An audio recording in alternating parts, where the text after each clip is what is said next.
Boa noite a todos. Mais uma noite de encontro com o professor Walter de Andrade, projeto Iniciação. Boa noite. É com você, Gilberto. Olá, boa noite. Sejam muito bem-vindos. Estamos ao vivo, hein? Sábado, 20h43. Mais um projeto Iniciação, aqui no Conexão 3005. Sejam bem-vindos. Boa noite, professor. Boa noite, meu irmão Gilberto Catilha, meu irmão Carlos Nascimento,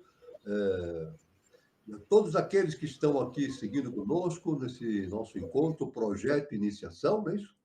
O Eduardo também, a Daniela, então tá todos aqui felizes, contentes por estarmos juntos novamente para falarmos sobre assuntos muito importantes a respeito do Projeto Iniciação, que é o projeto mais importante que um ser humano tem na face da Terra para realizar, né?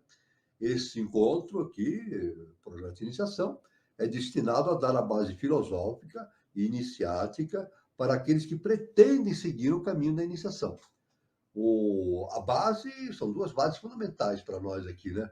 É justamente os trabalhos, ensinamentos de Helena Petrovna Blavatsky, pela Teosofia, e os ensinamentos do nosso Augusto Mestre, professor Henrique José de Souza, fundador da Sociedade Brasileira de Eubiose. Evidentemente, nós vamos seguindo e dando informações e ensinamentos de todos os grandes instrutores da humanidade, né? Através dos tempos e de todas as civilizações, né? O objetivo é a síntese do conhecimento, a fim de propiciar aos pretendentes ao caminho da iniciação, ou ao projeto de iniciação, é isso? Informações e valores importantes para essa finalidade. Outra finalidade do encontro é propiciar a reflexão a respeito do momento evolutivo que a humanidade está vivenciando neste início do século XXI, início da Era de Aquário. Isso é muito importante, essa questão, né? Então, como é que se começa um projeto, como é que se dá a sequência, início e sequência ao projeto de iniciação? É necessário encontrar uma escola iniciática para fazer isso. É absolutamente necessário que a pessoa encontre uma escola iniciática para isso, né? Então, a pessoa pode escolher a escola iniciática que ela mais for do seu agrado. Mas no nosso lado aqui, nós convidamos que as pessoas venham para a Sociedade Brasileira de Eubiose. Como fazer para contactar a Sociedade Brasileira de Eubiose? É muito simples. Entra no Google, vai lá no busca do Google, tem lá o link, vai encontrar o site da Eubiose. É só entrar no site, lá tem todos os departamentos existentes da Eubiose no Brasil e no exterior. Ali tem todas as indicações, telefone, tem endereço, tem e-mail, a pessoa só entrar em contato e fazer o contato inicial, né? Normalmente, o que acontece são 5 graus preparatórios, né? Um grau inicial, chamado grau peregrino, depois mais 4 graus, totalizando esses 5 graus, então a pessoa tem a possibilidade de tornar-se membro efetivo da Sociedade Brasileira de Eubiose. A pessoa pode participar de todos os eventos da Eubiose, né? Ritualísticas, eventos internos, externos, todas as atividades da sociedade, palestras e assim. E, além do mais importante, tem a possibilidade de ler as revelações do nosso Augusto Mestre, professor Henrique José de Souza, que consta de milhares e milhares de páginas para serem lidas, estudadas, né? E refletidas e incorporadas nesse conhecimento de cada um no seu projeto e iniciação. Então, está a nossa mensagem inicial. Então, vamos começar a nossa apreciação, né? Como sempre nós fazemos, nós estamos seguindo o caminho aqui, justamente estudando a antropogênese, né? As raças humanas, né? Mas, inicialmente, nós sempre fazemos alguns comentários a respeito de pontos importantes a respeito da ciência iniciática das idades. Pontos importantes, são sugestões, nós não fazemos resumos importantes. Aí, cada um no seu projeto de iniciação deve se entrar nesses assuntos, pesquisar e etc., nos seus graus iniciáticos e se aprofundar cada vez mais. O primeiro assunto aqui inicial que nós vamos tocar é justamente sobre essa questão de Jeová, né? Essa entidade, esse ser, né? Jeová. O que é Jeová? Né? Então, seguindo os caminhos da ciência iniciada das idades. Né? O nome judeu da divindade, Jeová, é um nome composto de duas palavras. Yash, 10ª palavra do alfabeto hebraico, Rová, ou Eva, diz a autoridade cabalística, né? E Rová, né? E, além disso, a palavra Jeová ou Eva tem o mesmo significado de existência ou ser como macho fêmea. Cabalisticamente, significa, na realidade, o último e nada mais. E, segundo se provou repetidas vezes, é um termo inteiramente fálico. Assim, no versículo 26 do capítulo 4 do Gênesis, do Antigo Testamento, lê-se em sua tradução. Então começaram os homens a invocar o nome do Senhor. Enquanto o correto seria, então começaram os homens a se chamar de Jeová, ou machos e fêmeas, o que tinham se tornado após a separação dos sexos. Na realidade, isto se encontra descrito no mesmo capítulo de Gênesis, quando Caim levantou-se contra Abel, seu irmão, e o matou, no original. Né? O capítulo 4 do Gênesis contém verdadeiramente o relato alegórico daquele período de evolução antropológica e fisiológica descrita na doutrina secreta, ao tratar da raça-mãe da humanidade. É seguido pelo capítulo 5, falando de Gênesis, né? Capítulo 5, né? Como um véu. Porém, deveria ser seguido no capítulo 6, no qual os filhos de Deus tomaram por esposas as filhas dos homens ou dos gigantes. É isso? Porque isso é uma alegoria que alude ao mistério dos egos divinos que se encarnaram na humanidade após o que as raças até então desprovidas de sentido tornaram-se homens poderosos. Isso aqui, o que estou relatando aqui, justamente da ciência inicial das idades, refere justamente àquilo que no Antigo Testamento é citado como a queda dos anjos, né? Então, aí, a queda dos anjos, e esses anjos, evidentemente, essas entidades superiores que vieram em direção do planeta Terra, tomaram por esposa as filhas dos homens. E nesse instante, então, quando o processo da sexualidade já tinha se firmado na raça lemuriana, isso aconteceu durante a raça lemuriana, então começaram a surgir corpos novos, né? Com DNA mais avançado, né? E justamente com isso significando que havia sido projetado, havia sido, vamos dizer assim, ativado na face da Terra, no ser humano, a tríade superior. E, nesse momento, iniciou-se verdadeiramente a primeira raça humana, em meados da raça lemuriana. Né? Então, isso aí é muito importante, né? Porque isso é uma alegoria que alude ao mistério dos egos divinos, né? Que se encarnaram, repetindo, na humanidade, após o que as raças, até então desprovidas de sentido, tornaram-se homens poderosos, varões de fama, por terem adquirido mentes humanas que antes careciam. Jeová não é um Deus único, eterno e infinito, é simplesmente um dos Elohim, os 7 espíritos criadores, segundo o que demonstra as próprias palavras do Gênesis 3, 22, quando o Senhor de Deus disse: Eis que o homem fez-se como um de nós, conhecendo o bem e o mal.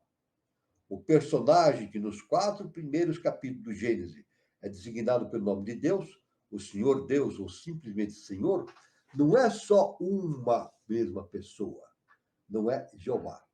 Este aparece apenas no capítulo 4, em cujo primeiro versículo é chamado de Caim, e no último é transformado em humanidade, macho e fêmea, Javé.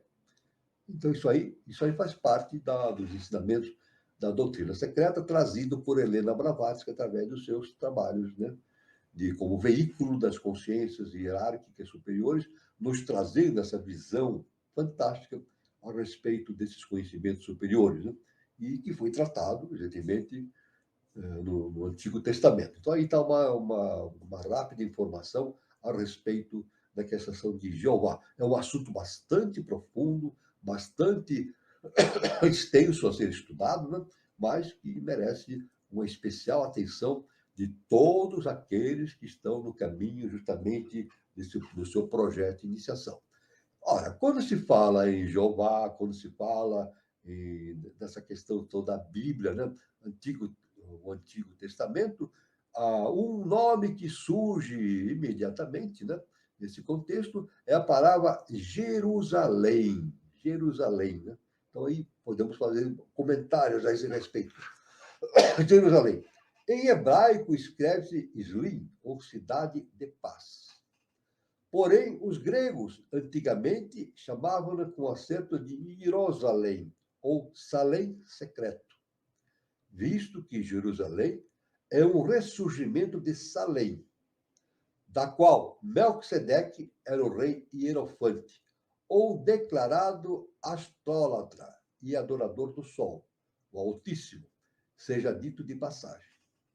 Ali reinou também Adonisedeque, que foi o último dos seus soberanos. Aliou-se a outros 4, e estes 5 reis foram reconquistar Gibeão.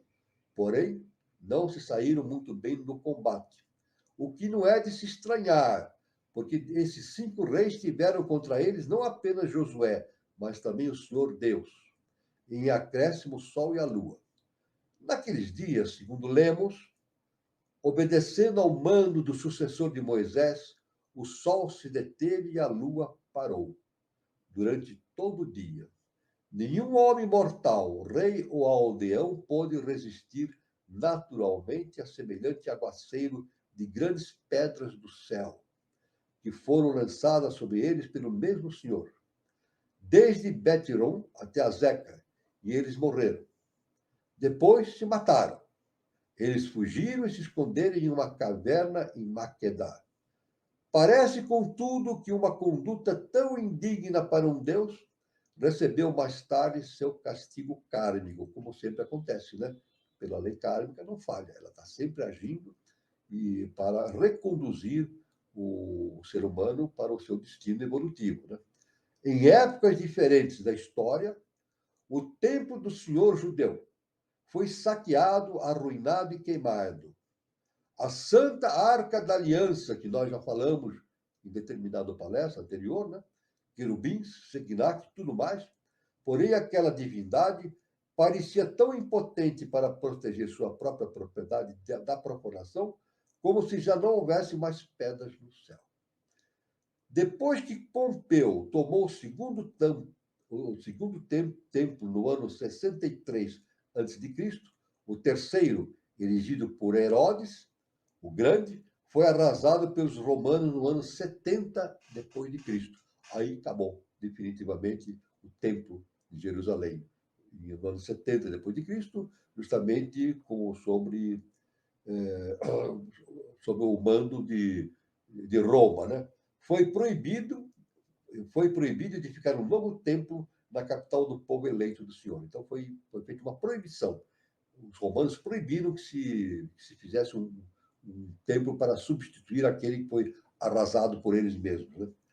A despeito das cruzadas, desde o século XIII, Jerusalém pertenceu aos maometanos. E quase todos os lugares santos e de grata memória dos antigos israelitas e também dos cristãos estão agora cobertos de minaretes, mesquitas, quartéis turcos e outros monumentos do Islã. É interessante. Existem na internet, né, no YouTube, né, vídeos importantes mostrando que a atual Jerusalém é construída em cima da Jerusalém antiga. Todos aqueles prédios que a gente vê, todas aquelas construções, estão em cima dos restos, dos resquícios da antiga Jerusalém. E eu, como eu vi numa determinada reportagem que foi feita, né, é proibido, o governo lá em Jerusalém, né, proíbe que se façam pesquisas, é isso? Nesses mundos subterrâneos, né? Físicos abaixo de Jerusalém. Né? É necessário ter uma aprovação lá das autoridades competentes para que se faça uma exploração desses mundos, desta antiga cidade, hoje debaixo da Jerusalém dos tempos atuais. Então, isso é muito importante. Às vezes a gente vê pesquisadores que obtêm a permissão, eu já vi vídeos a esse respeito, que obtêm a permissão para fazer pesquisas, mas eles não entram diretamente, eles vão com câmeras, né? Eles, através de fios, descem com câmeras e vão filmando, etc., toda aquela região. Então, existe um grande cuidado do governo, né? Das autoridades, para que não se profanem aqueles resquícios da Jerusalém antiga. É muito interessante isso, né? Vocês podem pesquisar no YouTube, tem material muito interessante para ser pesquisado a esse respeito. A respeito da Jerusalém antiga, né? Hoje, debaixo da Jerusalém moderna. Isso é muito importante, esse estudo. Né? Bom, é claro que quando a gente fala de Jerusalém, nos vem logo, evidentemente, à mente a palavra o nome de um grande ser, Jesus. Então, vamos abordar, sob novos aspectos, a questão desse grande ser, de grande hierarquia, né? Cósmica, Jesus, né? E vamos fazer um breve estudo, que o estudo é muito vasto, muito, muito profundo, né? A respeito deste ser, né? Deste ser de enorme evolução espiritual que no nosso mundo, no nosso mundo há 2000 anos, ele tomou a forma de um ser descendente da casa de Davi, chamado Yoshua ben Pandira, descendente da casa de Davi. Então, Jesus, também chamado de Cristo ou Jesus Cristo. Devemos dizer que o nome correto não é Jesus Cristo, é Jesus o Cristo. Esse é o nome correto. Falar Jesus Cristo não é correto. É correto falar Jesus o Cristo. Jesus o Cristo quer dizer Jesus o ungido. E Jesus, Yoshua ben Pandira, descendente da casa de Davi, é isso? Ele foi ungido pelo Cristo cósmico. Ele foi, então, veículo do Cristo cósmico para realizar todos aqueles processos de iniciação que foi dado no seu tempo. Sempre lembrando que Jesus, o Cristo, ele não veio, como muitos imaginam, iniciar uma religião, não é verdade? Não é isso. Jesus, o Cristo, ou Yoshua ben Pandira, não veio com essa finalidade de iniciar uma religião, o cristianismo, não é isso, não é verdade. Ele veio dar início a uma nova civilização. Isso é muito importante, não é verdade? Tudo aquilo que Jesus, o Cristo, nos ensinou, isso através do Yoshua ben Pandira, foi justamente, há mais de 2000 anos, foi justamente jogar um brilho, jogar uma luz naquilo que nós vemos nos dias atuais, a abertura para uma nova dimensão, a quinta dimensão. E hoje está se falando muito na internet, né? Que o mundo está se deslocando, se desvinculando da terceira e quarta dimensão e tornando-se um mundo de quinta dimensão. Ou seja, o planeta Terra está deixando de ser um planeta de provação para ser um planeta de regeneração. Isto aí sob o comando das hierarquias cósmicas. Isso não é um fato eventual, não. Isso faz parte de um projeto de evolução do nosso sistema solar, principalmente da Terra e do nosso sistema solar. Né? É preciso estabelecer uma distinção entre o Jesus histórico e o Jesus mítico. O primeiro, o Jesus histórico, era essênio e nazareno, e foi mensageiro da grande fraternidade, para pregar os antigos ensinamentos divinos que deveriam ser a base de uma nova civilização. Aí está, uma nova civilização surgindo, né? E agora, especificamente, projetado a nova civilização para se desenvolver no terceiro milênio, rumo ao ano, conforme o professor Henrique de Souza nos ensinou, diretamente em direção do ano 3005, onde está programado o surgimento de uma nova civilização, e que o Brasil é o berço dessa nova civilização. Né? Pelo espaço de 3 anos, foi mestre divino dos homens e percorreu a Palestina. Jesus, durante 3 anos, dos 30 aos 33 anos, levando vida exemplar por sua pureza, compaixão e amor à humanidade. É uma coisa extraordinária. Nunca houve algo tão extraordinário no planeta Terra, pelo menos com relação ao Ocidente, do que a vida vivida por Jesus, num exemplo cósmico de fraternidade, amor, perdão. Isso é extraordinário, esse exemplo divino, né?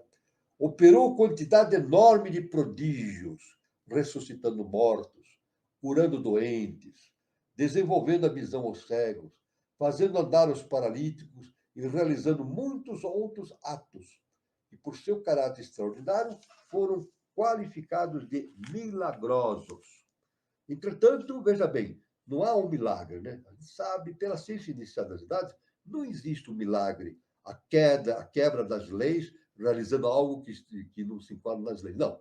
O milagre, na verdade, é uma realização feita por uma mente superior, mas obedecendo às leis universais. Então, o milagre, não existe um milagre. Existe, sim, mentes superiores, utilizando a lei universal e realizando coisas que a gente nem pode imaginar. E como a gente não pode explicar a questão dos milagres, nós, evidentemente, damos o nome de milagres, como algo que quebra a lei universal. Mas a lei universal é justa e perfeita. Ela não pode ser quebrada nunca. Ela sempre age perfeitamente através de todos os planos do universo. Né? A sublimidade das doutrinas de Jesus ressalta principalmente em seu célebre Sermão da Montanha.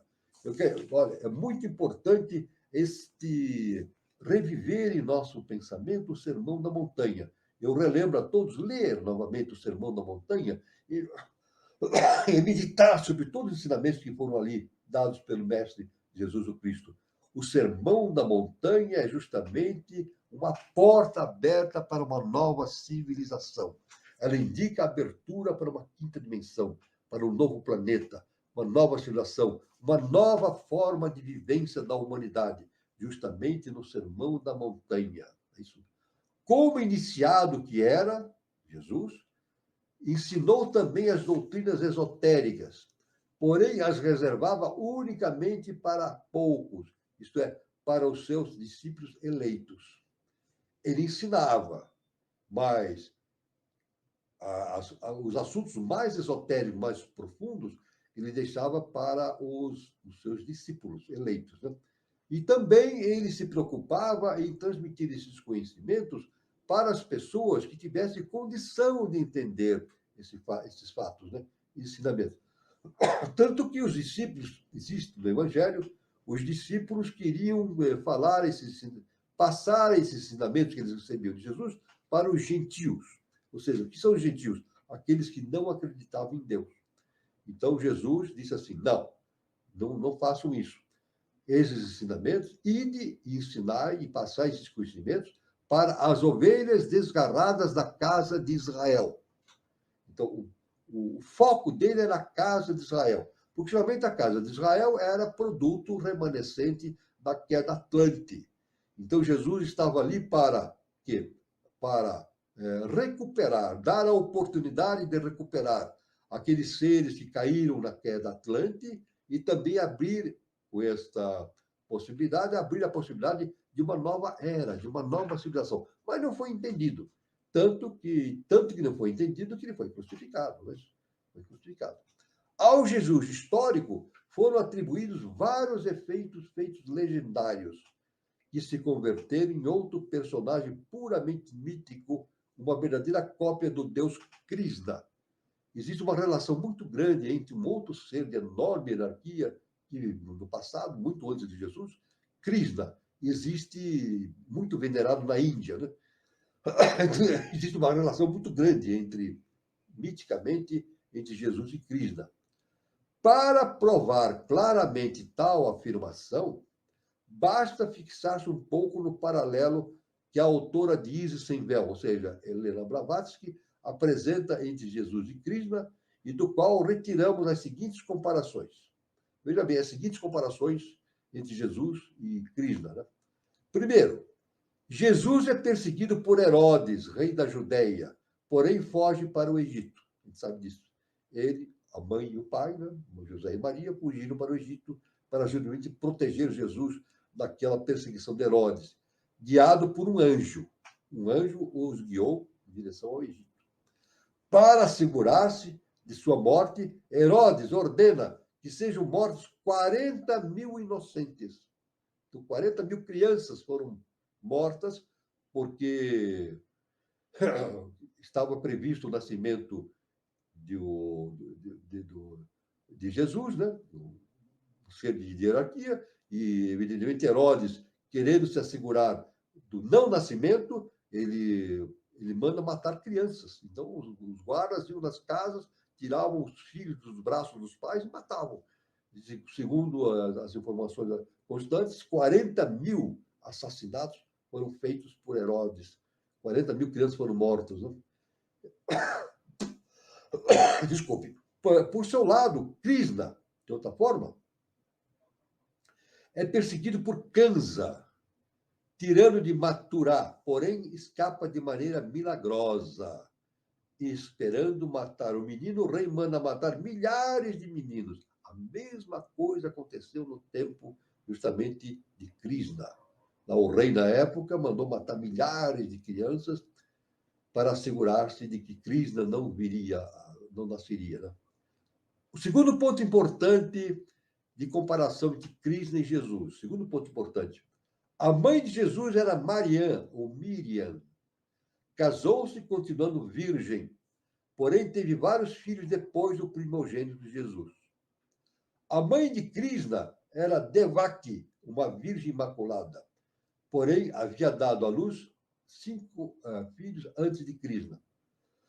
Um terceiro ponto importante entre Jesus e Krishna, né? Jesus opera milagres, retira demônios do corpo, lava os pés de seus discípulos, morre, desce aos infernos e sobe ao céu depois de salvar os mortos. Krishna faz outro tanto, com a diferença de que lavou os pés dos brahmanes e subiu ao paraíso.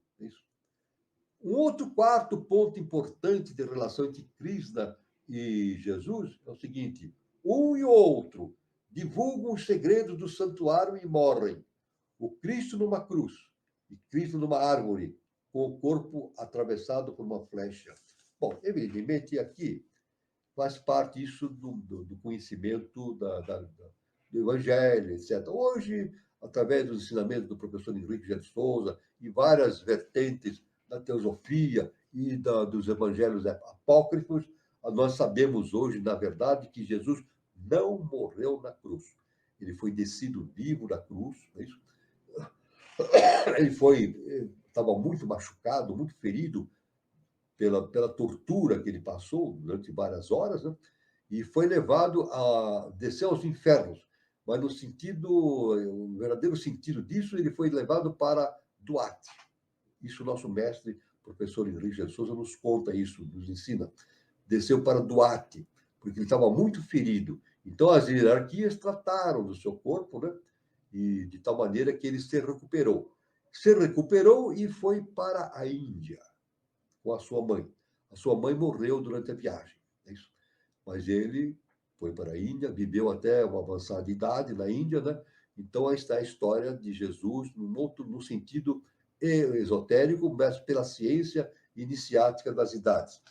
Um outro fato importante também na questão da virgindade de Maria, hoje, através da ciência iniciática, entende-se que, na verdade, Maria, o nome Maria provém do latim, né? Maria vem de mare, ou mar, isso, relacionado ao segundo trono, as águas intocadas do segundo trono. Então, no próprio Gênesis diz que o Espírito de Deus vagava sobre as águas, nunca antes tocadas. Veja, o Espírito de Deus, no início, vagava sobre as águas, nunca antes tocadas. Então, eram águas virginais. Ele tocou as águas e deu origem justamente aos processos evolutivos que nós conhecemos, que são os 7 sistemas evolutivos, com o nascimento de 7 deuses. Então, nós podemos ver que a virgindade de Maria está relativamente relacionado, esse termo da virgindade de Maria, está relacionado com a ideia das águas virginais, justamente do segundo trono. E tanto que o segundo trono, dentro da ciência inicial das idades, tem o símbolo de um círculo com um diâmetro central e tem a cor azul. A cor azul. E tanto que, se nós entrarmos numa igreja católica e olharmos para o altar, nós vamos ver a imagem da Virgem Maria com um manto azul.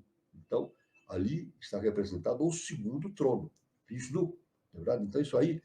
Veja bem que, quando se entra numa escola iniciática que segue os padrões da ciência inicial das idades, verdadeiramente, a gente vai descobrindo por trás desses assuntos esotéricos o verdadeiro sentido das coisas. Né? Isso tudo é trazido de forma mítica, de forma, vamos dizer assim, de maneira que a população entenda, mas por trás dessa visão, digamos, fantasiosa, existe uma visão profunda, relacionada justamente à estrutura do universo. Isso é muito importante. Então, vão caindo os véus.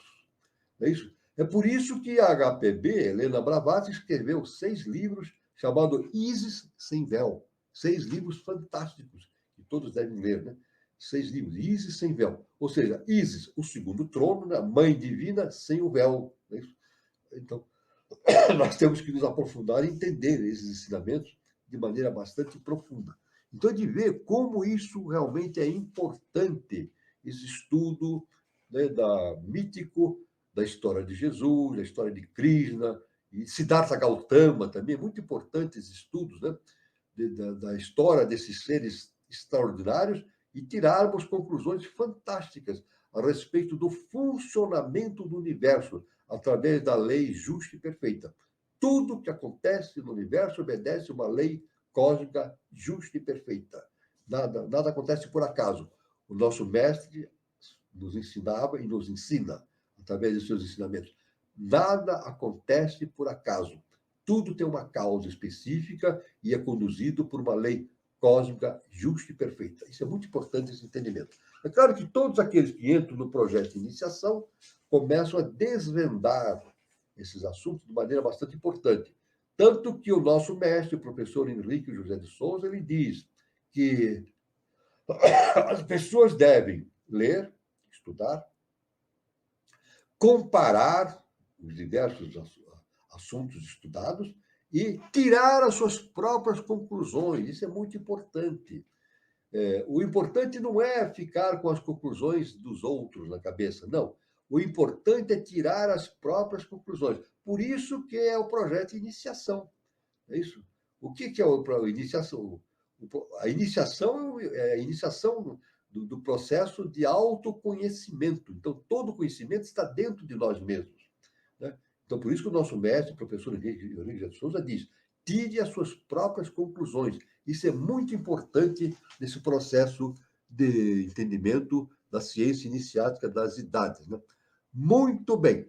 Então, aqui nós vamos mais adiante e ver um assunto muito importante também, que é tratado pelo nome de Kabiri. Kabiri. Veja bem, é um nome difícil, né, da gente guardar, mas na ciência inicial, nos ensinamentos da ciência inicial das idades, da teosofia, da eubiose, é muito citado esse nome, Kabiri.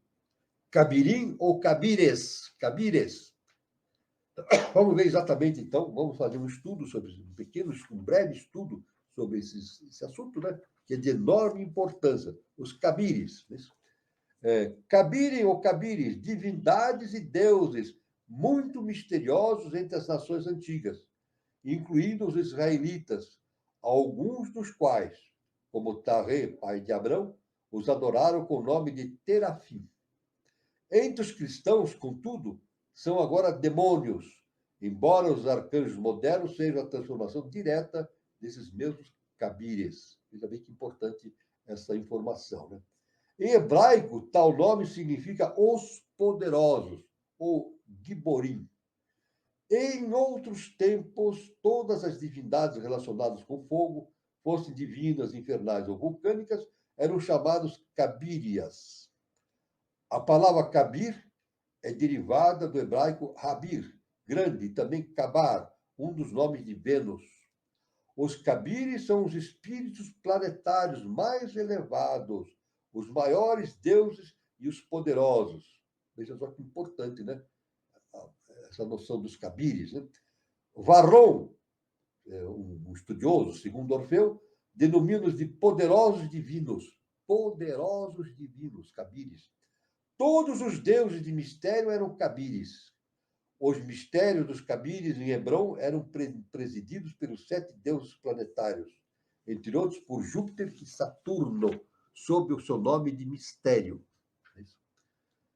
Kreutzer, um outro estudioso, citado por Blavatsky, por outro lado, demonstra que tanto na Fenícia como no Egito foram 107 planetas conhecidos na antiguidade, os quais, juntamente com seu pai, o Sol, ou seu irmão maior, como querem os outros, constituem um grupo de 8 entidades, os 8 poderes superiores e os assessores do Sol, que executavam ao redor dessa sagrada dança circular, símbolo da translação dos planetas em torno do Sol. Isso é muito importante relembrar. Relembrar o seguinte, que quando a HPB, Helena Petron Blavatsky, nos falava de universo, é isso? Universo, isso ela nos ensinou isso, né? Através de seus, sendo amigo de seus mestres. Quando ela se refere ao nosso universo, ela se refere ao sistema solar. Então, está relacionado justamente à questão dos cabires. Na Samotrácia e nos tempos egípcios mais antigos, os cabires eram os grandes deuses cósmicos, os 7 e os 49 fogos sagrados, enquanto que nos santuários gregos, seus ritos tornaram-se principalmente fálicos e, portanto, obscenos para o profano. Porque o profano, o público em geral, não entendendo, dava uma outra conotação ao fato. Né? É sempre assim, né? O profano sempre dá uma outra conotação aos fatos transcendentais. Nesse último caso, os cabires eram 3 e 4, ou 7, os princípios masculinos e femininos. Esta divisão explica por que alguns escritores clássicos sustentavam que os cabires eram apenas 3, enquanto outros citavam 4, que eram Axieros, em seu aspecto feminino, Deméter, Axioquerça, Perséfone, Axiofersus, Plutão ou Hades, e Cadmos ou Casmiros, Hermés, aquele da lenda sagrada, que se explicava apenas durante os mistérios da Samotrácia. Então, veja bem como é profundo esses ensinamentos. Né? Outros escritores sustentavam também, com razão, que havia apenas 2 cabires, que eram esotericamente os 2 Dioscuros, Castor e Pólux, e esotericamente Júpiter e Baco. Esses 2 personificavam geodesicamente os 2 polos terrestres e astronomicamente o polo terrestre e o polo celeste, e também o homem físico e espiritual. Então, é a questão dos polos, né? Sempre citando que o nosso mestre sempre cita a questão dos polos como uma referência importante. O polo norte é referente ao passado, e o polo sul é o futuro da humanidade. Então, existe uma tendência efetiva de evolução de norte para sul, ou seja, indo do passado, dirigindo para o sul, em direção do futuro. Né? Então, isso é muito importante, esta questão. Né? Então, em astronomia, os 2 polos são verdadeiramente a medida celeste, e assim são os cabires dióscuros e os cabires titãs, a quem se atribui a invenção do fogo e a arte de forjar o ferro. Veja só que importantíssimo, né? Esse conhecimento. Estes últimos eram os geradores e reguladores das estações e das grandes energias vulcânicas, os deuses que presidem a todos os metais e as obras terrestres. E, além disso, foram as entidades benfeitoras, que, simbolizadas em Prometeu, levaram luz ao mundo e dotaram a humanidade de intelecto e razão. Aí está a questão de Prometeu também, né? São os fogos divinos, os cabires sagrados, 3, 7 ou 49, segundo requer a alegoria, os filhos do fogo, gênios do fogo, etc. Seu culto era universal e estava sempre relacionado com o fogo. Razão pela qual o cristianismo fez dele deuses infernais. Não é verdade? Então, aí, questão de ponto de vista, né, da religião transformando uma coisa em outra. Né? Não se pode esquecer que o título desses grandes benéficos e poderosos deuses era genérico. Eram de um e de outro sexo, assim como eram terrestres, celestes e cósmicos. Em seu caráter de regentes da humanidade, encarnados como reis das dinastias divinas, deram o primeiro impulso à civilização e encaminharam a mente com o que haviam dotado os homens para a invenção e o aperfeiçoamento de todas as artes e ciências. Então, está, uma prova evidente de que tudo aquilo que acontece para o ser humano é proveniente de uma razão divina, de um projeto divino, né? Nada acontece por acaso. Então, os cabires estão realmente relacionados justamente com a doação dessa possibilidade do uso da tríade superior para os lemurianos e que caracterizou pelo surgimento da primeira raça humana em meados da raça lemuriana. Então, veja bem que o assunto todo ele converge dentro de um princípio único, né? Nada acontece por acaso. Tudo provém da lei justa e perfeita, através da projeção de arquétipos em direção da Terra. Né? A eles se atribui, os cabires, né? A invenção das letras, o Devanagari, o alfabeto e a linguagem dos deuses, das leis, da arquitetura, de várias espécies de magia, do emprego medicinal das plantas. Olha só a importância que nós estamos falando dos cabires, né? Essas hierarquias extraordinárias. Né? A eles se deve também o conhecimento da agricultura.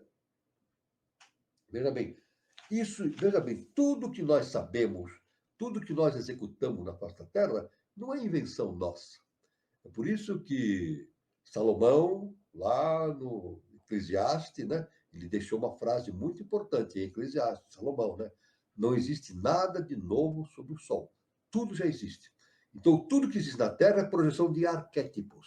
São projetos arquetipais, são projeções arquetipais que vão se manifestando na face da Terra. Ou seja, como o nosso mestre, a professora Henrique de Souza, afirma, é a descida da vida energia e depois a subida da vida consciência, ou o retorno à casa do Pai, como Jesus afirmava, né? Afirmou, estamos retornando à casa do Pai, expandindo a nossa consciência e agora, no momento, transitando em direção de uma quinta dimensão. Né? Quinta dimensão. Os marinheiros consideravam os cabires, né, como os gênios protetores da navegação. E, por esse motivo, colocavam na proa de suas embarcações imagens de tais deuses. Os antigos navegadores colocavam imagens dos cabires justamente na proa das suas naus. Justamente porque eles sabiam que esses cabires originaram a técnica da navegação e davam proteção aos navegantes em seus processos evolutivos. Né? Os cabires eram divindades rodeados de um mistério tão profundo e impenetrável que a nenhum profano era permitido falar deles ou nomeá-los. E em Mênfis possuíam um templo tão sagrado que, segundo Heródoto, a ninguém, além dos sacerdotes, era permitido a entrada. Então, a gente pode ver, por todo esse conhecimento, como eu sempre digo, isso aqui é muito importante a gente ter essa visão. É muito importante entender como as coisas funcionam. Não é verdade? E justamente um dos aspectos importantes, né, no conhecimento, no estudo da ciência iniciada das idades, é essa percepção da projeção arquetipal. Os arquétipos, aqueles padrões arquetipais são projetados em direção da Terra, né? Isso aí se faz através de tulcos, é isso? Por isso que o nosso universo é tulcuístico, através de tulcos, isso vai se manifestando na face da Terra. Então, nós não inventamos nada. Na verdade, são esses seres de hierarquia que trazem esse conhecimento, que não é deles também. Eles são veículos da divindade, do eterno. Não é isso?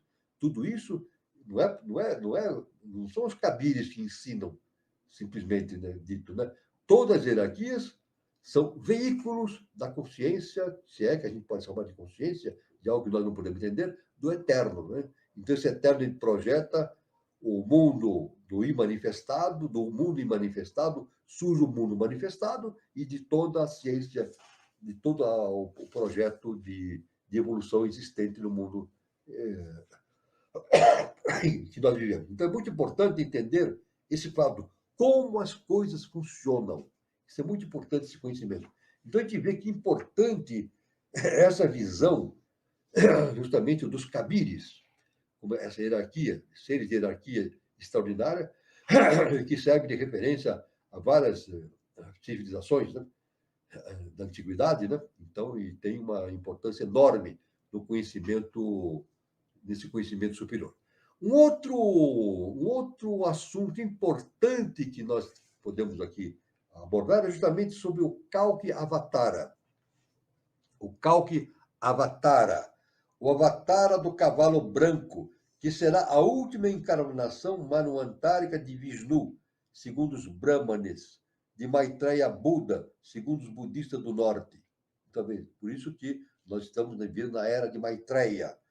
E isso aí foi nos dado, essa ideia, através dos ensinamentos do Jesus, o Cristo. Né? O último de Sosioshi, o último herói salvador dos zoroastrinos, como pretendem os parsis, e do fiel e verdadeiro sentado no cavalo branco. Em sua futura manifestação, Kalki Avatara, né? Os céus abrir-se-ão e surgirá Vishnu, sentado num corcel branco como leite, com uma espada nua, resplandecente como um cometa, para o extermínio definitivo dos malvados, a renovação da criação e o restabelecimento da pureza. Isso acontecerá no final do Kali Yuga. O último fim de cada Yuga é denominado a destruição do mundo, porque então a Terra muda sua forma exterior, submergindo uma série de continentes e surgindo outra série nova. Então a gente vê, por esse processo todo de entendimento, que é um processo muito interessante, né? Ligando, então, Jerusalém, Jesus, os Cabires, e agora o Kalki Avatara, evidentemente, anunciando o aparecimento de Maitreya, né? Maitreya, o Buda Celeste, Maitreya, né? Por isso que o nosso mestre nos indica que nós estamos vivendo a era do Avatara Maitreya, né? Avatara Maitreya. É o terceiro milênio, é essa transformação profunda da humanidade em direção do quê? Como nós anunciamos aqui. Em direção do segundo trono, da Mãe Divina, né? Nós estamos caminhando em direção da Mãe Divina. E justamente a Mãe Divina é o que hoje, claro que é por determinação cósmica que isso está acontecendo, né? Através da internet, etc., está se conversando muito agora, de 2 anos para cá, de 1 ano para cá, sobre essa transição planetária que está ocorrendo no planeta Terra, deixando de ser um planeta de provações para ser um planeta de regeneração. E estamos nos preparando e nos adiantando para o surgimento de uma nova civilização. E esses anos que nós estamos vivendo são fundamentais para essa questão. O professor Henrique Jansson nos fala a respeito do ano 3005. No ano 3005 surgirá uma nova civilização. Mas isso não. Às vezes a pessoa pensa, daqui a 1000 anos, falta muito tempo. Não, o trabalho é para ser feito já. Na verdade, o trabalho não é feito objetivamente no mundo profano, é feito dentro da nossa interioridade. Isso é que é importante. Esse trabalho de surgimento de uma nova civilização deve ser feito dentro da nossa interioridade, da nossa consciência, do autoconhecimento. A transformação do ser humano provoca a transformação do planeta Terra. É claro que o planeta Terra vai se transformar de qualquer maneira. Isso já faz parte do projeto cósmico. O planeta Terra está caminhando para uma quinta dimensão. E quem não estiver preparado para essa quinta dimensão, evidentemente será levado para outros planetas, que o nosso mestre chama de planetas obscuros, ou mundos primitivos. Então haverá uma seleção natural, cósmica, para que aqueles que estiverem vibrando em quinta dimensão continuem o seu processo no planeta Terra, e aqueles que estiverem ainda na terceira e quarta dimensão sejam levados para outros planetas para continuarem os seus projetos de iniciação. E, além disso, também está havendo na Terra, e haverá cada vez mais, a descida de consciências superiores encarnando no planeta Terra para justamente elevar o padrão vibratório da Terra para uma quinta dimensão. Então, isso é muito importante, porque essa evolução do planeta Terra para uma quinta dimensão significa não somente a evolução da Terra, mas a evolução do sistema solar. Veja só que importante, né? O nosso universo é o nosso sistema solar. Então, a elevação da Terra para um plano superior de vibração significa a elevação de todo o sistema solar dentro do projeto evolutivo para um novo plano dimensional. Isso é muito importante, então, essa questão. Então, veja bem como são importantíssimos esses conhecimentos, né? Que nós devemos ter um total cuidado para estudar isso com profundeza, mas, claro, para interiorizar esses conhecimentos para a nossa evolução, para a transformação da nossa consciência interna. Bom, vamos então dar continuidade agora, justamente, à antropogênese, né? O capítulo referente à antropogênese. O novo tópico que nós vamos ver agora sobre antropogênese, seguindo as palestras anteriores, é uma visão panorâmica das primeiras raças. Olha que importantíssimo, né? Milhões de anos decorreram entre a primeira raça sem mente e os últimos lemurianos, altamente inteligentes, e outros milhões de anos decorreram entre a civilização Atlante e o período chamado histórico. Como testemunho dos lemurianos, restam apenas alguns colossos rotos e ruínas ciclópicas. Nega-se a existência de Atlântida, apesar do testemunho de Platão. Platão deixou em suas obras, duas das suas obras, é isso, Timeu e Crítias, né? Justamente uma descrição de Atlântida. Mas isso é renegado pela ciência. A ciência acadêmica, né? A ciência acadêmica, eu digo a história. A história acadêmica, né, não aceita a existência de Atlântida, porque, evidentemente, não existem. Para a ciência, não existem resquícios, não existem provas evidentes para que se encaixe dentro do processo do positivismo, em que se baseia a ciência acadêmica, né? Então, a Atlântida é justamente negada. A África, como continente, nunca formou parte da Lemúria nem da Atlântida. A área entre Atlas e Madagascar esteve submersa até o primeiro período da Atlântida e depois da desaparição da Lemúria. Me desculpe. Então, a África surgiu do fundo do oceano e o Atlas surgiu a meias. Nada se tem a relatar sobre as duas primeiras raças etéreas. As duas primeiras raças humanas, né, que foram as predecessoras da raça lemuriana, não eram raças humanas. Então, tem muito pouco a se informar sobre essas raças, né? Nosso estudo começa com a terceira raça, justamente a raça lemuriana, e continua com a quarta, Atlante, que precedeu a nossa, que é a raça ariana, a quinta raça-mãe ariana. Tratemos, pois, dos lemurianos e atlantes, os da terceira e quarta raças. Então, a gente pode até relacionar os lemurianos com a terceira dimensão e a Atlântida com a quarta dimensão, veja bem. E a raça, agora, a raça ariana, a quinta raça-mãe, está relacionada com a quinta dimensão. Então, a gente vê que o planeta caminha da terceira para a quarta e para a quinta dimensão. É claro que vai haver, evidentemente, uma seleção nesse processo, né? A terceira e quarta dimensão serão direcionadas para outros planetas primitivos, e aqueles que estão na quinta dimensão continuarão o seu projeto evolutivo no planeta Terra. Faber, escritor cristão, afirma estar convencido de que as ficções da antiga poesia encerravam uma parte da verdade histórica. Cita Noé como um Atlante e um Titã, também chamado Atlas. Veja só como as coisas se interrelacionam, né? Platão repete a história segundo os sacerdotes do Egito referiram a Solon. No entanto, como iniciado, Platão deveria conhecer a história da terceira raça depois da queda, mas obrigado ao silêncio e segredo, nunca o demonstrou. Diz o Pimander, numa obra específica, a natureza misturada com o homem celeste produziu um milagre portentoso, a mistura harmônica da essência dos sete e a sua própria, o fogo, o espírito e a natureza, os quais produziram 7 homens de sexo opostos, de acordo com as essências dos 7 governadores. Assim diz Hermés, o 3 vezes grande, o iniciado. Isso é muito importante. O Pimander é um compêndio de um dos livros de Tote, por um platônico de Alexandria. Este compêndio foi recomposto com acréscimos de antigos manuscritos hebreus e fenícios por um cabalista judeu e chamado o Gênese de Enoque.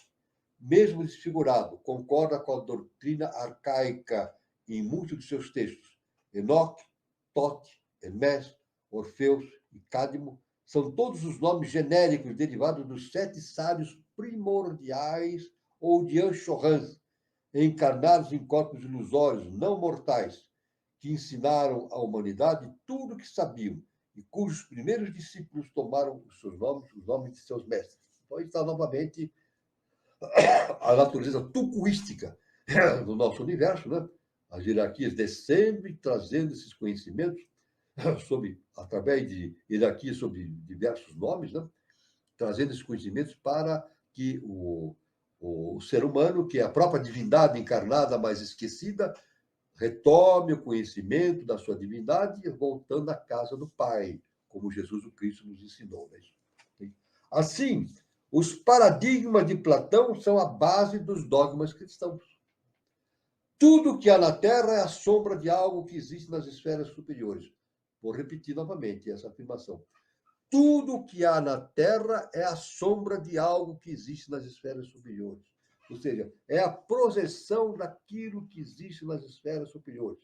Ou seja, é a descida arquetipal de fundamentos, de protótipos em direção do plano terrestre, para que a mônada que se projetou, que emitiu a sua projeção para o mundo mais denso, obtenha o seu caminho de retorno à casa do Pai, retomando o conhecimento da sua própria divindade.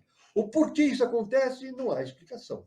Não há nenhuma obra que explique o porquê que isso acontece, essa descida e essa subida. Não há explicação. Isso é um conhecimento que faz parte do mundo dos grandes das grandes hierarquias, mas no mundo atual não se tem uma explicação. Aliás, a própria Blavatsky afirma que esse é um dos grandes, é o maior mistério que a humanidade tem que resolver, justamente essa questão da subida e descida. A terceira raça foi, a princípio, de modo proeminente, a sombra brilhante dos deuses desterrados em nosso globo, depois da alegórica Guerra dos Céus. Viviam ditosos e livres de sofrimentos e enfermidades. Então está essa correlação entre os arquétipos e o nosso mundo manifestado. Isso faz parte, evidentemente, deste projeto Iniciação, que é um projeto de autoconhecimento. Alguém vai nos ensinar isso? Não, isso ninguém nos ensina. Nós temos que tirar isso dentro de nós mesmos. Isso é básico. Por isso que significa autoconhecimento. Iniciação significa início da ação. Início de que? Iniciação, início de que ação? Início do autoconhecimento, conhecimento de si mesmo. Por isso que Jesus falou, conhecereis a verdade e a verdade vos libertará. O que é conhecer a verdade? É conhecer o Deus que existe dentro de nós. E conhecendo o Deus que existe dentro de nós, nós nos libertamos do quê? De nós mesmos, da nossa própria ignorância, das nossas limitações humanas.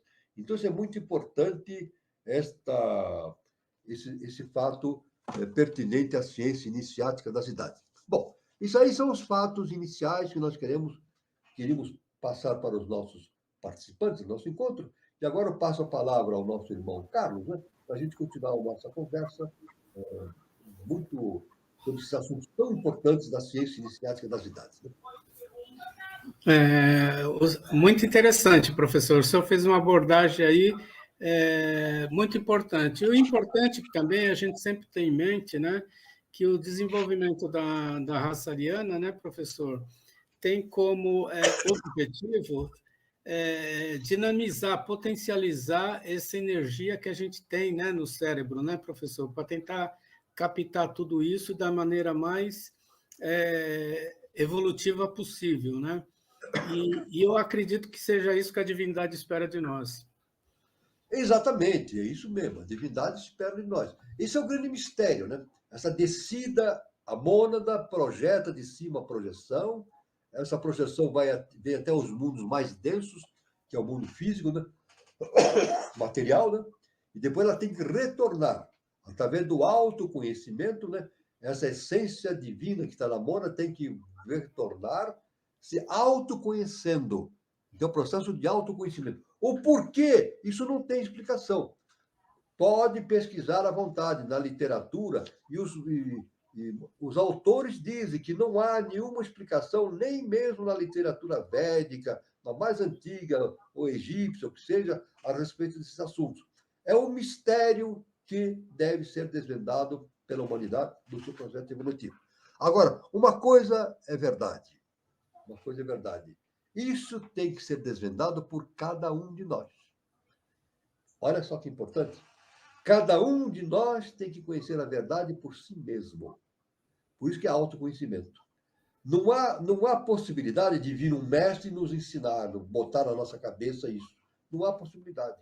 É necessário que nós tenhamos a estrutura espiritual, a vibração necessária para entendermos o funcionamento desse sistema universal. Está muito distante desse entendimento, né? Tanto que eu até brinco, né? O meu nome é Walter, né? Então eu digo para os alunos, quando estou dando aula, palestra, eu falo assim, o Walter vai entender isso? Jamais. O Walter jamais vai entender isso. Porque o Walter é uma personalidade, não é verdade? O Walter é a projeção, e como todos nós somos, projeções da divindade, somos personalidades. E a nossa personalidade jamais vai entender isso. Então, quando é que o Walter vai entender isso? Quando ele deixar de ser Walter. Olha só, vale para todo mundo isso. Quando o Walter, que está aqui, deixar de ser Walter e tornar-se um ser super-humano, aí ele vai começar a entender esse projeto. Esse é o caminho de todo ser humano. O caminho do adeptado. Tornar-se um ser super-humano. Aí, nesse momento, quando o indivíduo torna-se um adepto, um iluminado, aí então abre-se para ele um horizonte fantástico e que o leva a aumentar as suas possibilidades de entendimento desse mistério extraordinário que perfaz todo o nosso universo e que a Blavatsky chama o nosso sistema solar. Muito bom, professor. Gilberto, você tem alguma colocação?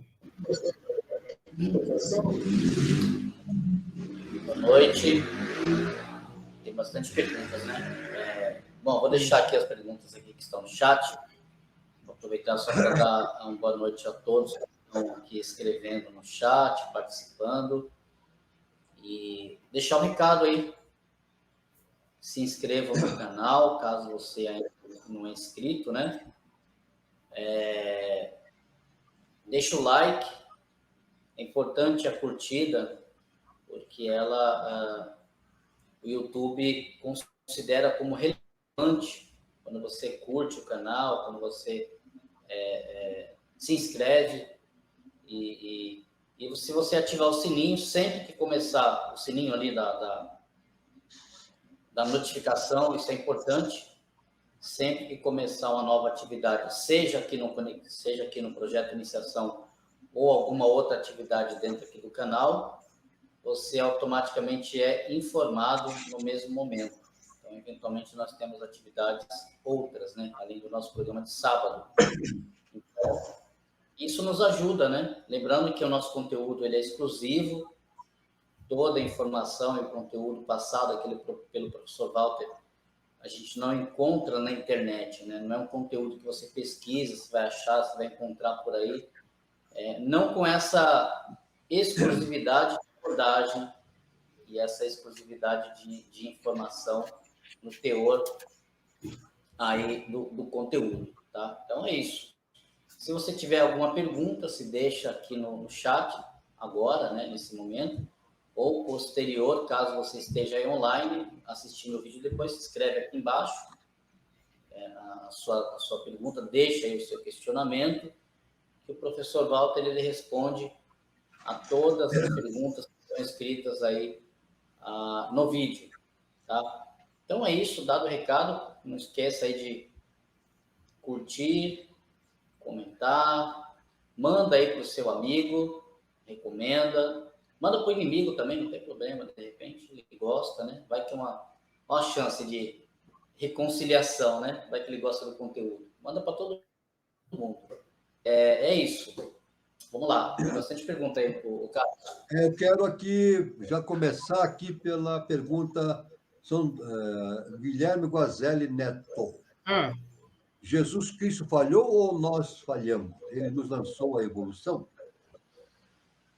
Isso? Aí a pergunta que ele fez. Então veja bem. Localizou aí, Carlos? Jesus falhou ou nós falhamos? Então vamos ver. Jesus, o Cristo, Yoshua ben Pandira, o que ele foi? Foi veículo da divindade. Né? Tanto que ele mesmo fala, eu não faço por mim mesmo, é o Pai que faz por meu intermédio. Ele diz, eu e o Pai somos um. Então, é claro que ele não falhou. Ele fez perfeitamente tudo, né? O Yoshua ben Pandira. Jesus, ele foi veículo do Cristo cósmico. Ele falhou? Não, não falhou. Não falhou. Agora, a falha foi da própria humanidade da época, e até hoje continua falhando, né? Por quê? Porque a falha consiste o quê? No não entendimento dos ensinamentos superiores. É isso? O não entendimento. Agora, para que não haja falhas novamente, é necessário a iniciação, o autoconhecimento, né? O autoconhecimento. Mas Jesus, o Cristo, nos últimos momentos em que se diz que ele estava na cruz, conforme o nosso irmão Júlio Teixeira deixou bem claro aí, né? Perdoai-os, Pai, porque não sabem o que fazem. Aí fala assim, perdoai-os, Pai, porque não sabem o que fazem. É claro que o que Jesus queria falar com isso? No nosso entendimento, nós podemos entender o seguinte, eles não sabem o que fazem, por quê? Porque não entendem o que nós estamos falando. Agora, é claro, como o Guilherme Guazelli falou, ele nos lançou a evolução, ele nos deu a possibilidade de abrir esse entendimento para entendermos as questões relativas à ciência iniciada das idades. Então, ele fez o seu trabalho. E continua fazendo o seu trabalho. Jesus, o Cristo, ele fez, Jesus, Yoshua ben Pandira, não é isso? Ele fez o seu trabalho e também o Cristo cósmico realizou o seu trabalho com relação ao Pai Celestial, com relação ao primeiro trono, com relação ao Eterno, né? Fizeram o seu trabalho e continuam fazendo, porque nós não estamos sós. Nós estamos acompanhados de seres de hierarquia, né? Cá entre nós, ainda estão aqui, Buda está entre nós, Jesus Cristo está entre nós, Jesus, o Cristo cósmico está entre nós, todas as hierarquias estão entre nós. Nós não percebemos a sua presença, porque a nossa consciência ainda não permite essa afinidade vibracional, mas eles estão sempre presentes. nós estamos sempre cercados por esses seres de hierarquia, né? Então, quando,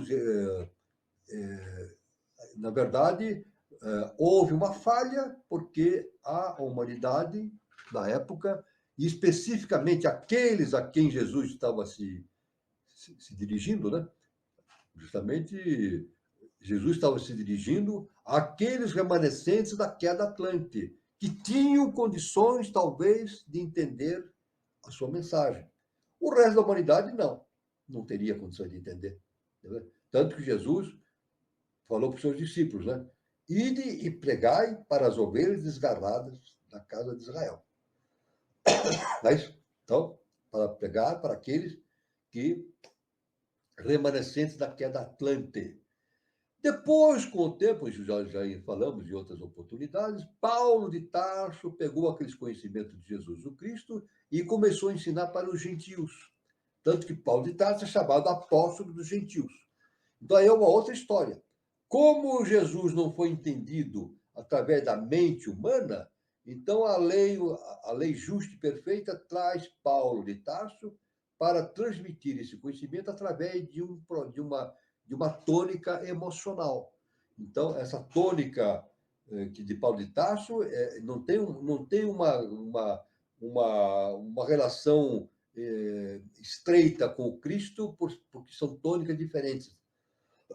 Tanto que os entendidos, inclusive de várias correntes religiosas ou não, né, dizem que o que nós temos hoje no Ocidente não é cristianismo, e sim paulinismo.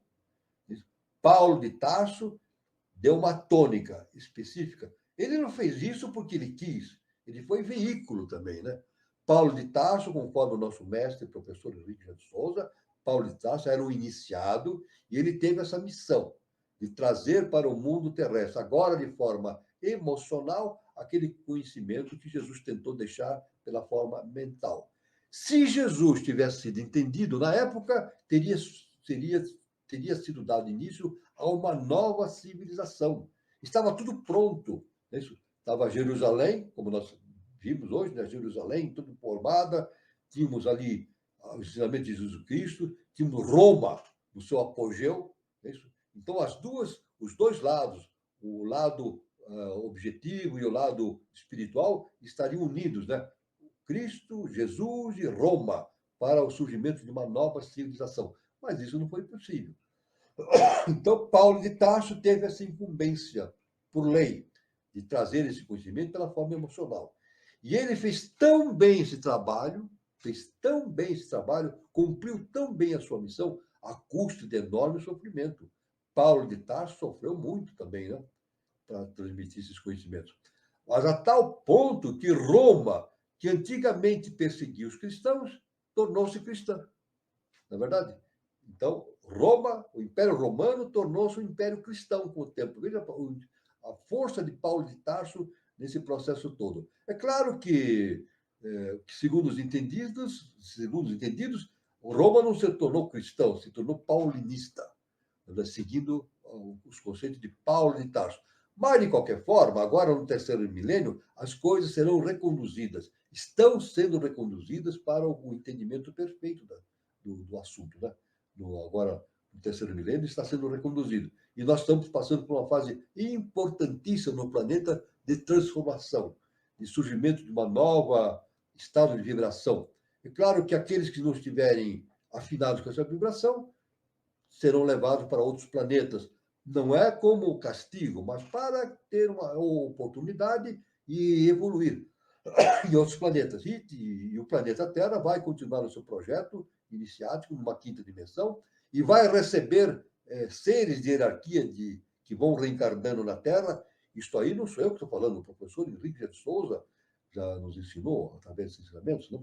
E, inclusive, o professor Henrique de Souza nos afirmou que no ano 3005 a Agartha virá para a face da Terra.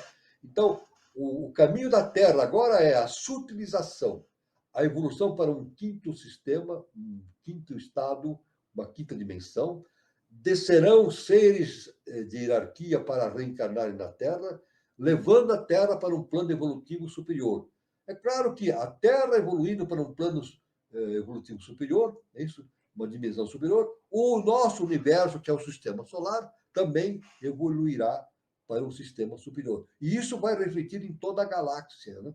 Isso é muito importante. Os ensinamentos que nos trazem hoje é isso, isso reflete. Nada acontece isoladamente, o universo é uma unidade.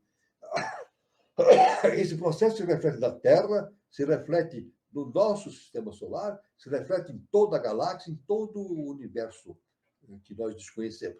Então, veja bem como é profundo esse conhecimento que nos é possibilitado através do projeto Iniciação, o projeto do autoconhecimento.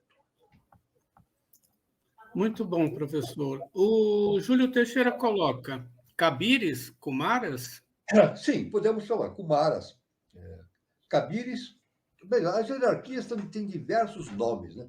Seria muito difícil agora, no momento, a gente estabelecer uma série de hierarquias, né? Aí precisaria pesquisar e ver a sequência. Mas existe uma sequência de hierarquias, né? Do qual o nosso mestre e a parte mítica, né? A ciência iniciática fala sobre os Kumaras também, né? Kumaras.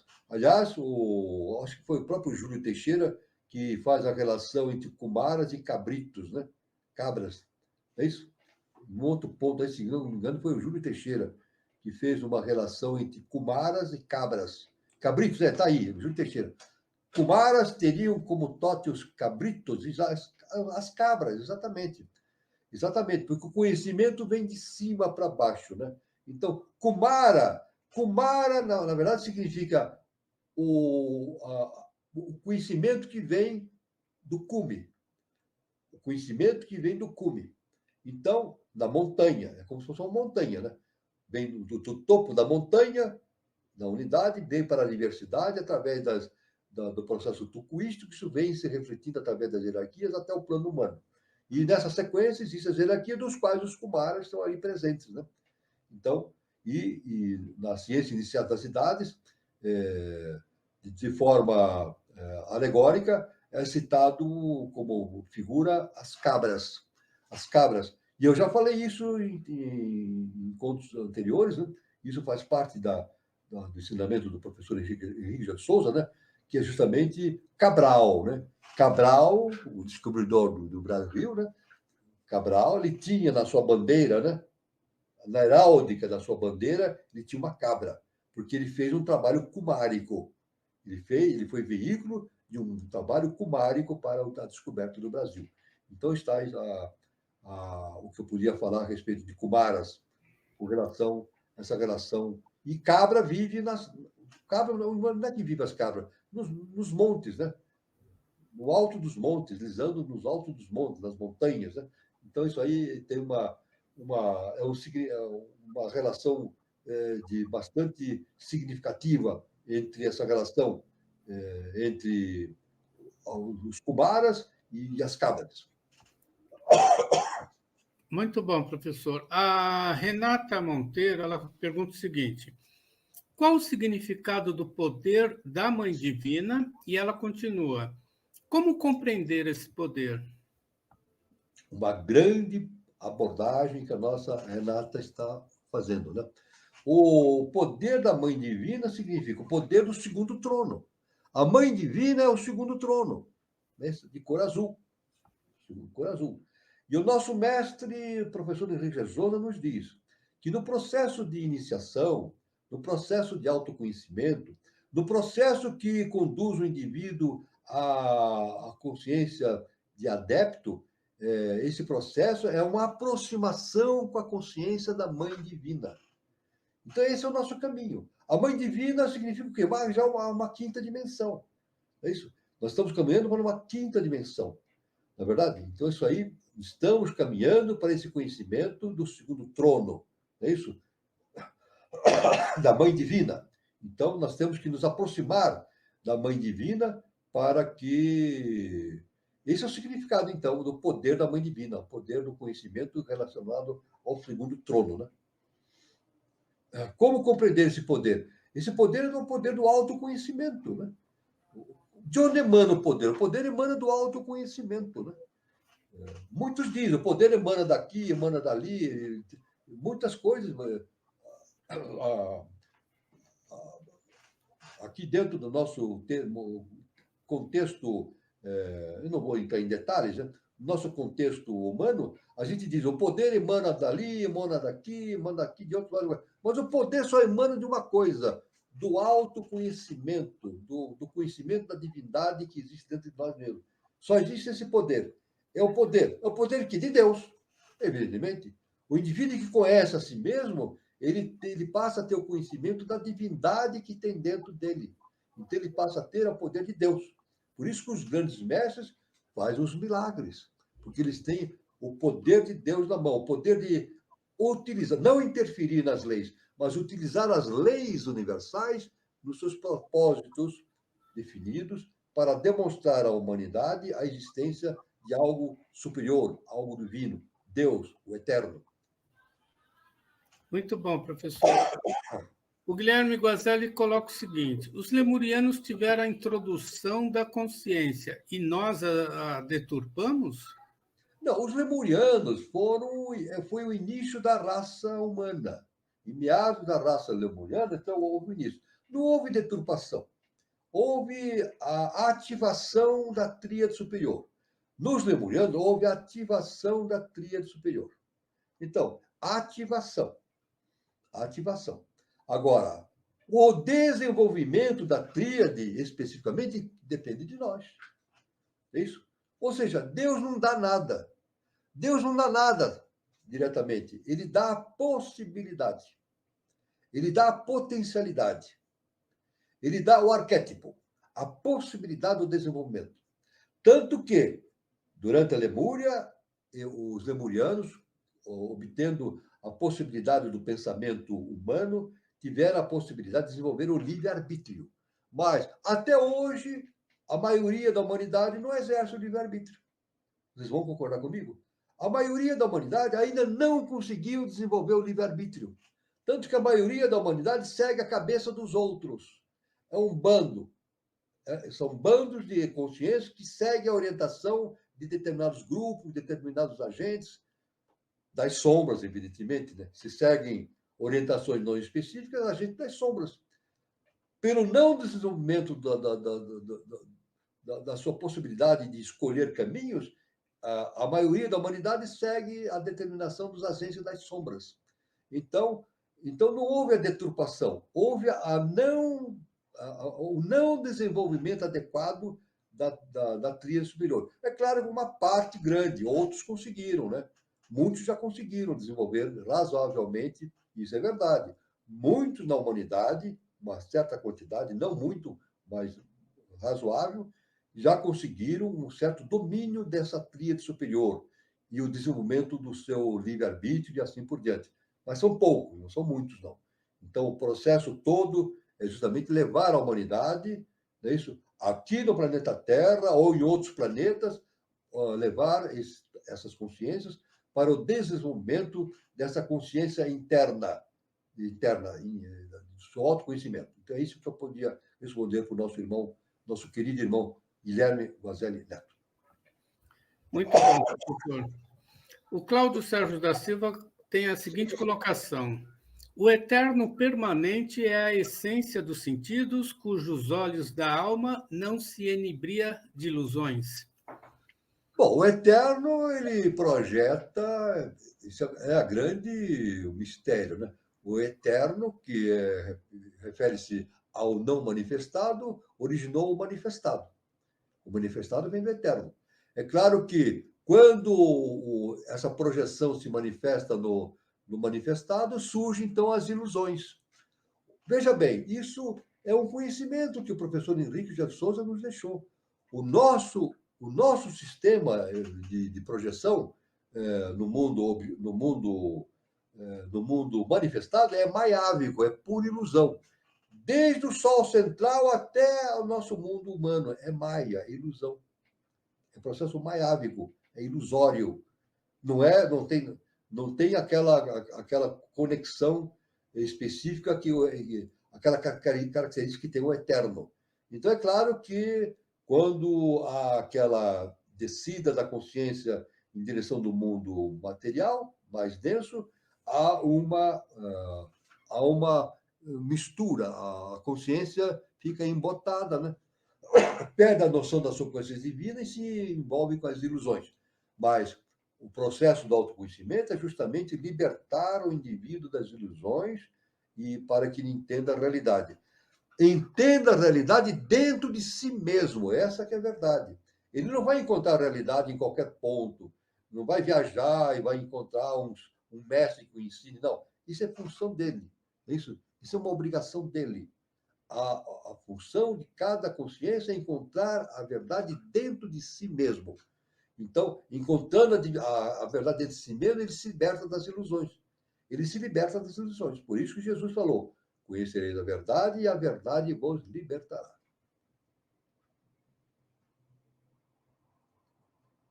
Muito bom, professor. Eu vou passar uns recados agora. A nossa, toda terça-feira aqui no canal Conexão 3005, temos a nossa roda de conversa.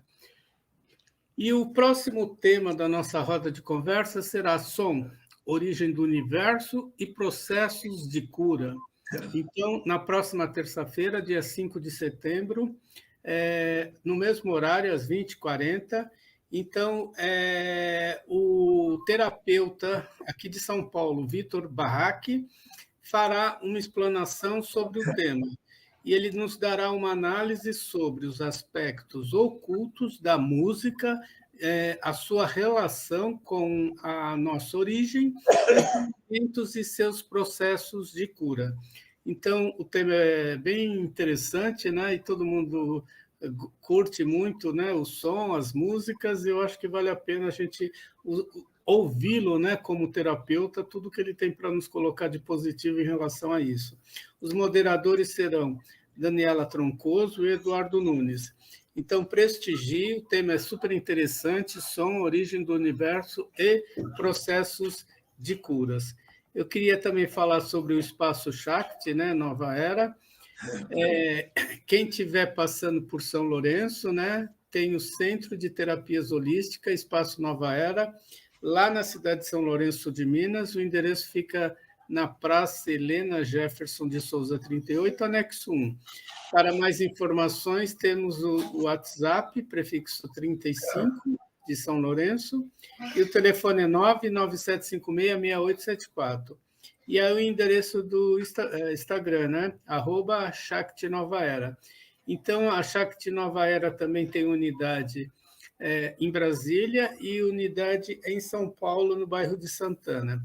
E logo, logo também terá outra unidade em São Paulo.